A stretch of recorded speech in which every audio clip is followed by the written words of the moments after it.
அனைவருக்கும் வணக்கம். டிஎன்பிஎஸ்சி வரலாற்றிலேயே சில முக்கியமான விஷயங்களை ஃபஸ்ட் டைம் 2025 தெளிவாக அனௌன்ஸ் பண்ணியிருக்காங்க. இதுக்கு முன்னாடிலாம் சில விஷயங்கள் ஒரே குழப்பமாக இருக்கும். பண்ணலாமா வேணாமா நிறைய டவுட்ஸ் இருக்கும், ஒரே பயம் இருக்கும். அதை டிஎன்பிஎஸ்சியில் கொஞ்சம் தெளிவுபடுத்தியிருக்காங்க. நம்ம டிஎன்பிஎஸ்சியோட அஃபிஷியல் எக்ஸ் பேஜில் ட்விட்டர் பேஜில் தான் இருக்கும். சரிங்களா? இதில் கவுன்சிலிங் பற்றின ஒரு அப்டேட். அதாவது இளநிலை உதவியாளர், டைப்பிஸ்ட்டு, கலந்தாய்வுகளுக்கு அனுமதிக்கப்பட்ட தேர்வுகள். நீங்கள் ஜேஏக்கும் எலிஜிபிள், டைப்பிஸ்ட்டுக்கும் எலிஜிபிள்.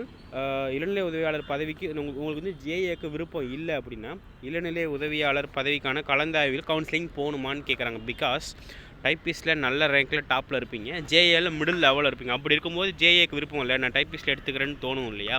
இளநிலை உதவியாளர் மற்றும் தட்டச்சேர் பதவிகளுக்கான கலந்தாய்வுகளுக்கு அனுமதிக்கப்பட்ட தேர்வுகள் இளநிலை உதவியாளர் பதவிக்கு விருப்பம் இல்லை எனில் இளநிலை உதவியாளர் பதவிக்கான கலந்தாய்வில் கலந்து கொள்ள தேவையில்லை.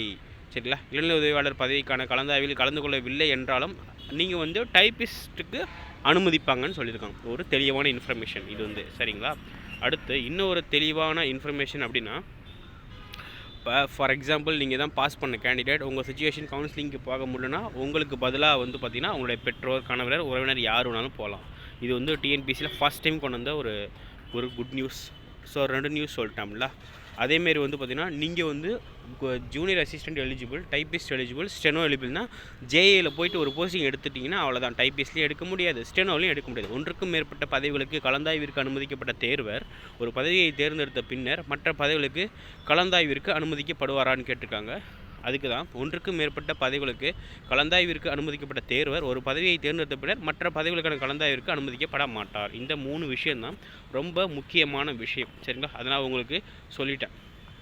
அதே மாதிரி நீங்கள் டிபார்ட்மெண்ட்டை எடுத்தீங்க அப்படின்னா திரும்பி மாற்ற முடியாது, இதுவுமே உங்களுக்கு தெரியும். ஸோ மற்றதெல்லாம் ஆல்ரெடி தெரிஞ்ச விஷயந்தான். ஸோ இது போன்ற மேலும் தகவலை தெரிஞ்சுக்கொள்ள நம்ம சேனலை சப்ஸ்கிரைப் பண்ணிக்கோங்க. மறக்காமல் உங்கள் ஃப்ரெண்ட்ஸ் எல்லாருக்கும் இதை ஷேர் பண்ணுங்கள்.